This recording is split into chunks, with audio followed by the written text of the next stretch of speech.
Сме биле демократско општество, па легитимна била одбраната на Кочо Андјушев од страна на поранешниот премиер Зоран Заев, ама Димитар Ковачевски не можел да ги коментира зборовите на својот претходник. Вака шефот на Илинденска ги коментира најновите случувања во однос на црната листа на САД, на која што се најде поранешниот вице-премиер за економски прашања, а постојат шпекулации дека таму можеби ќе се најдат и други поранешни и актуелни функционери, во прв ред екс-министерот за здравство Венко Филипче, но и поранешниот премиер Заев.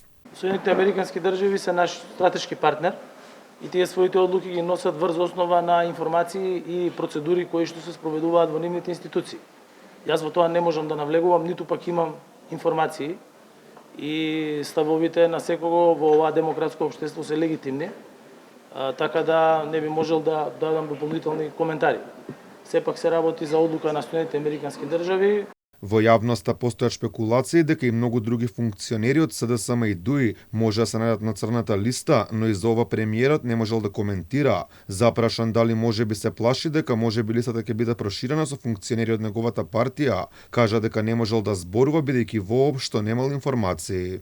Ја навистина не би можел да шпекулирам или да коментирам за процес во кој што владата на ниту еден начин не е вклучена. Така да тоа е прашање кое што ќе мора да го упатите до оние кои што водат такви процеси, а овде се работи за Соединетите американски држави.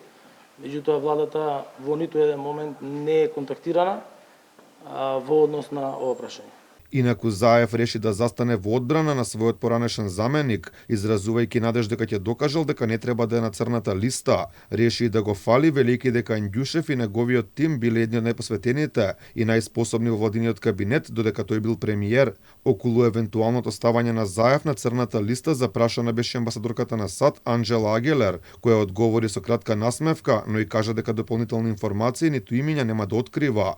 Инаку името на Заев веќе беше споменувано кога САД на црната листа го стави контроверзниот црногорски бизнисмен Миодраг Дака Давидовиќ. Покрај името на поранешниот премиер, таму се споменува името на еден од неговите најблиски соработници во минатото, поранешниот владин генсек Драги Рашковски.